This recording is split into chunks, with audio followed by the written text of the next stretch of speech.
তোরা আমার আমি বাবা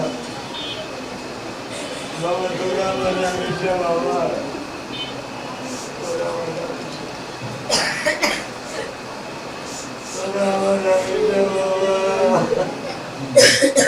ভাই মুন্সিগঞ্জে দাফন করলেন না? আমাদের অনুষ্ঠানের বয়স Next level, well done, side by side, free. আড়াইশো বছরের উপরে। আপনার আপনার বাচ্চা আছে? না, আমার আব্বা মারা গেছে 17 বছর। আপনার একটা বাচ্চাই ছিল?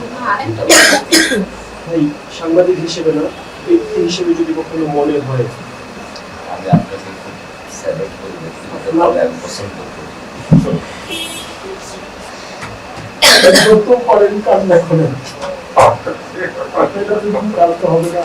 আমি তো কান্না করতে করতেছি না, আমি আসলে কষ্ট হাত দিতে, আমি হাত দিতে পারতেছি না। আমার একটা লক্ষ্মী মেয়ে, আমি যখন সকালবেলা বের হই আমার জুতাটা পুজো দেয়, আমি যখন ফিরি বাবা কখন ফিরবা, বাবা 10 কেজি দাঁড়ালেন, বাবা বারান্দায় দাঁড়াই তোমাকে দেখবো। আচ্ছা বাবা, আচ্ছা বাবা। জানি না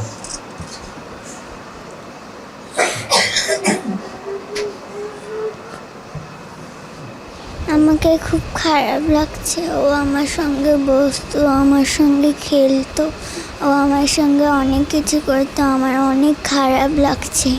আমার আবার খারাপ লাগছে, ও আসে নাকি একটা বাচ্চার কাছে জিজ্ঞাসি কিরে ও আসে নাকি সব দেখেন তো আমার রামি সার কিছু হয়েছে নাকি, যায় ম্যাডাম আবার কাছে মা রামি সার কিছু হলে ম্যাডাম আমি মনে হয় মারাই যাব। জি, আমরা কেউ ঠিক থাকতে পারছি না, আমাদের প্রত্যেকের ঘরে বাচ্চা আছে, ছোট বোন আছে। এই যে আমরা আমাদের ক্লাসে যে বাচ্চাগুলো ওরা এখন খুব আতঙ্কে আছে, বিচার আওতায় আনা উচিত। জি, সোহেল রানা তাকে আমাদের বিচারের আওতায় আনা উচিত। পেলে থেকে ওরা আমি ধরাই নাম উঠাই, ওর মা দিয়ে যাই নিয়ে যাই, আমি তো অনেক মিস করি, মানে ওরা ছোট থেকেই ওরা আমি করে উঠাই আর নামা, ওর মা শুধু দিয়ে যায়। আমি এই স্কুলের হেড ম্যাডাম, আমার ওর মা ছোটোতে দিয়ে শুধু বলে গেছে ম্যাডাম এটা আপনার বাচ্চা, ওই সেইখান থেকে আমি দিয়ে যাই নিয়ে যাই। সেদিনকে নাই বলে আমার মনে হয় ঘটকা লাগছে কিরে ও আসে নাই, আমার আবার খারাপ লাগছে ও আসে নাই কিনা, একটা বাচ্চার কাছে জিজ্ঞাসি কিরে ও আসে নাই কিসের জন্য, ও আবার জিজ্ঞাসে ম্যাডাম ওরে না পাইতেছে না পাওয়ার জন্য আমি আবার আরেকটা একটু পরে জিজ্ঞাসি, আর একটা রাস্তায় যে লোক যাচ্ছে কয় কেছে কয় বিল্ডিংয়ের লোক মারা গেছে।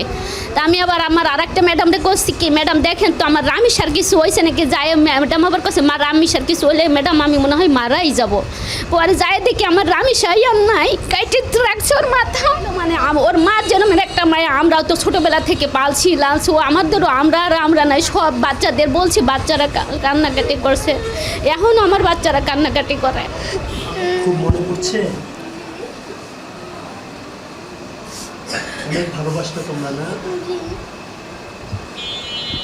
এখানেই বসতো রামিসা, দ্বিতীয় শ্রেণীর মেধাবী শিক্ষার্থী।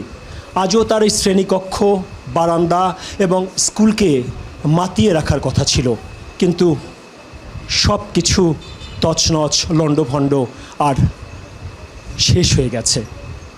রামেশের এই ঘটনাটি শুধু এই স্কুল কিংবা পল্লবীকে স্তব্ধ করে দেয়নি, স্তব্ধ করে দিয়েছে পুরো বাংলাদেশ। তার সহপাঠীরা বলছেন তারা আজীবন মনে রাখবে রামেশাকে। দিন যাবে, বছর যাবে, হয়তো অনেকেই ভুলে যাবে, কিন্তু রামেশার এই সহপাঠীরা বলছেন তাদের মৃত্যুর শেষ দিন পর্যন্ত তারা রামেশাকে স্মরণে রাখবেন। ভালো থাকুক রামেশা। পল্লবীর রামেশার বিদ্যালয়ের শ্রেণীকক্ষ থেকে মুস্তফা মল্লিক, চ্যানেল আই।